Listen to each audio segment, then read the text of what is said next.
ভাই রে ভাই, একটু শুনিয়া যান। ভারত বইলেছে চীনের সাথে আমাদের বন্ধুত্ব হলে তাদের কোনো সমস্যা নাই। ফ্যাক্টর বাংলাদেশের পররাষ্ট্রনীতি। গতকাল বাংলাদেশের পররাষ্ট্রমন্ত্রী মহোদয়ের কাছে সাংবাদিকরা প্রশ্ন করলে তিনি বলেছেন যে আমরা নরেন্দ্র মোদীর সাথে আলোচনা করেছি যে চীন সফর নিয়ে। নরেন্দ্র মোদী বলেছেন তাদের কোনো আপত্তি নাই। এর মাঝখানে বাদবাকি যে কথাটুকু হয়েছে এটা উনি বলেন নাই কী বিষয়ে কথা হবে, কেন কথা হবে, কেন চীন সফর করা হবে। এই যদি হয় আমাদের পররাষ্ট্রনীতি, যে অন্য দেশের রাষ্ট্রপ্রধানের কাছ থেকে আমাদেরকে অনুমতি নিয়ে সেই দেশের রাষ্ট্রপ্রধান বলবেন যে তাদের কোনো সমস্যা নেই আমরা চীন সফর করলে, তাহলে আমরা চীন সফর করব। এটা কি নতজানু পররাষ্ট্রনীতি নয়?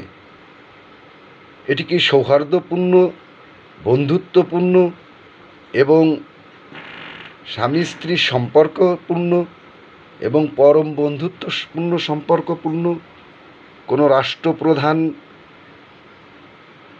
তার নিকটতম প্রতিবেশী রাষ্ট্রপ্রধানকে অনুমতি দিতে পারেন যে আপনারা চীন সফর করলে আমাদের কোনো আপত্তি নেই? এই যদি হয় আমাদের সকলের সাথে বন্ধুত্ব, কারোর সাথে বৈরিতা নয় পররাষ্ট্রনীতি,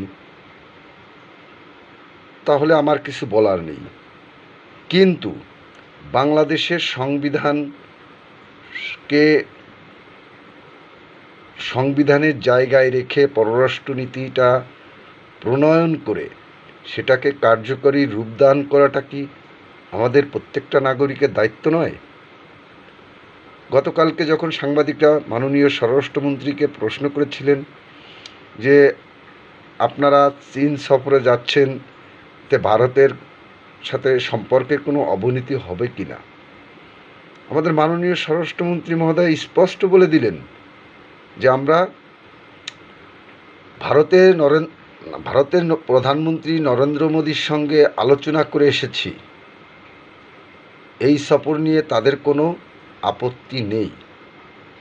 ফ্যাক্টর বাংলাদেশের প্রধানমন্ত্রী জননেত্রী শেখ হাসিনা চীন সফর নিয়ে। তাহলে ভারত যদি বলে বাংলাদেশের জনগণ প্রস্রাব করো না, প্রস্রাব করলে বাংলাদেশ তলিয়ে যাবে, তাহলে কি আমরা প্রস্রাব করা বন্ধ করে দিব? ভারতের প্রধানমন্ত্রী যদি বলেন যে রাশিয়ায় যেও না, তাহলে কি আমরা রাশিয়া যাওয়া বন্ধ করে দেব? ভারতের প্রধানমন্ত্রী যদি বলেন যে তোমরা অন্য বিশ্বের কারোর সাথে সম্পর্ক রেখো না, তাহলে কি আমরা সম্পর্ক করা বন্ধ করে দেব?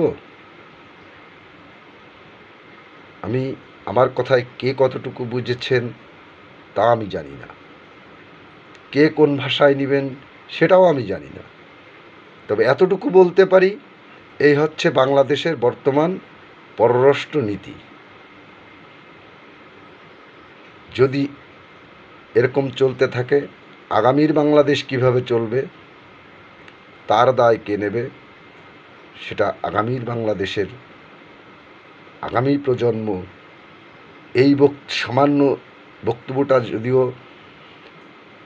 কতটুকু গ্রহণযোগ্যতা আছে, তিনি কিন্তু মাননীয় পররাষ্ট্রমন্ত্রী মহোদয় অন্যভাবে উত্তরটি দিতে পারতেন। তিনি হয়তো বলতে পারতেন যে এখানে আমরা কার সাথে সম্পর্ক করব কি করব না, এতে ভারতের কি আসে যায়। উনি কতটা নতজানু পররাষ্ট্রনীতি নিয়ে কথা বলেছেন, কতটা সংবিধান লঙ্ঘন করেছেন, এটা আপনাদের বিবেকের উপর প্রশ্ন ছুড়ে দিলাম। এটা উনি কিভাবে বলতে পারলেন? নাকি ক্ষমতার দাপটে বললেন না কিসে বললেন, নাকি সংবিধান সম্মতভাবে বললেন বাংলাদেশের? এটা আপনাদের কাছে আমি প্রশ্ন রেখে গেলাম। যে আমরা ভারতের প্রধানমন্ত্রী নরেন্দ্র মোদীর সাথে আলোচনা করে এসেছি 3 সফর নিয়ে। সেখানে বাংলাদেশে ভারতের প্রধানমন্ত্রী নরেন্দ্র মোদীর কোনো আপত্তি নাই। সবাই ভালো থাকবেন এবং ভারত যেভাবে বলে সেভাবে চলাচল করার চেষ্টা করবেন, না হলে কিন্তু খবর আছে।